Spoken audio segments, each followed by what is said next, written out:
나라가 풍전등화의 위험에 빠졌을 때 총 대신 붓을 들고 침묵 대신 노래를 부른 여인이 있습니다. 그녀는 대한제국 최초의 여성 의병장 윤희순입니다. 1860년 나라가 어지럽던 조선 말기 경기도 구리에서 태어난 윤희순은 16살에 강원도 춘천으로 시집을 갑니다. 그녀의 결혼 상대는 춘천 의병장 유홍석의 장남인 유재원이었고, 유학자 집안의 딸이었던 윤희순은 시아버지의 영향으로 의병운동에 관심을 가지게 됩니다. 1895년 명성황후 시해와 함께 시작된 본격적인 일본의 침략으로 민중은 고통과 공포를 마주하게 됩니다. 하지만 곧 전국에서 의병이 일어나고 윤희순도 여자들도 나라를 구하는 데 힘을 보태야 된다는 생각으로 안사람 의병가를 비롯한 여러 노래들을 직접 지어 사람들에게 부르게 해 항일의식을 불러일으켰습니다. 지금도 전해지는 윤희순의 안사람 의병가의 가사는 이렇습니다. 아무리 외놈들이 강성한들 우리도 뭉치면 외놈 잡기 쉬울세라. 아무리 여자인들 나라 사랑 모를 소냐. 아무리 남녀가 유별한들 나라 없이 소용있나. 우리도 나가 의병하러 나가보세. 의병대를 도와주세. 금수에게 붙잡히면 외놈 시중받들 소냐. 우리 의병 도와주세. 우리나라 성공하면 우리나라 만세로다. 우리 안사람 만만세로다. 1905년 을사조약이 체결되고 한국 군대는 해산됩니다. 해산되어 흩어진 군인들은 정미의병이란 이름으로 다시 뭉쳐 일제에 저항합니다. 유홍석도 600여 명의 의병을 모아 가평일대에서 일본군과 치열한 혈전을 벌였습니다. 전투가 거듭되며 자금과 탄약이 부족해지자 윤희순은 군자금을 모금해 노쇠와 구리를 사서 여인의 고래 화약 공장을 만들어 무기와 탄환을 제조해 독립군에 공급했습니다. 시아버지인 유홍석은 며느리의 재능을 알아보고 윤희순에게 의병들을 모집하기 위한 노래까지 만들어 달라고 부탁하게 됩니다. 그렇게 해서 만들어진 노래가 방어장이란 노래이며 가사는 다음과 같습니다. 우리 조선 청년들아 의병하러 나가보세. 의병하여 나라 찾자. 우리 임금 새도 없어 외놈들이 강성하니 빨리 나와 의병하여 애국하고 충신되자. 안악내도 나와 의병을 돕는데 우리 청년들이 나라를 잃고 가만히 있을 소냐. 너도 나가고 나도 나가자. 나라 없이 살 수 있나. 윤희순이 만든 노래는 쉽고 강하게 백성들의 마음속으로 파고들었으며 부르는 사람들에게 힘이 솟게 하는 무언가가 있었습니다. 윤희순은 한국인이면서 일본의 앞잡이 노릇을 하는 사람들에게 들려주는 금수들아 바라보거라 라는 경고의 노래말도 만들어서 퍼뜨렸습니다.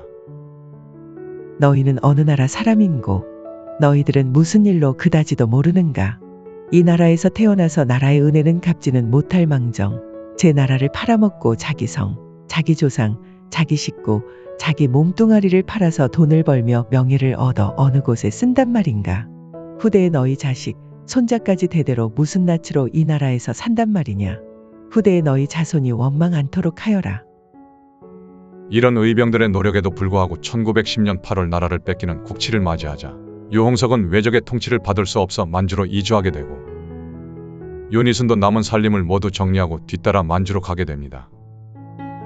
유홍석과 아들 유재원은 만주에서도 의병을 모으며 독립운동을 계속했고 윤희순은 여성들을 모아 낮에는 황무지를 개간하고 밤이면 군사훈련을 하는 힘든 시간을 보냈습니다.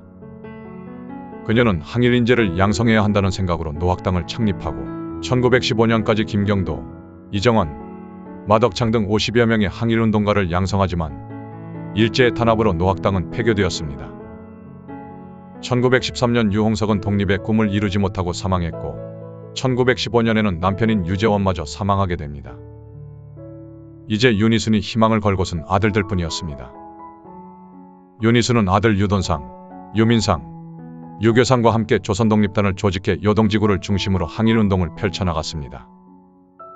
그들 가족은 물론 친척들과 사돈들까지 모두 참여하는 가족독립단은 낮에는 농사를 하고 밤에는 군사훈련을 하며 항일운동을 이어갔습니다.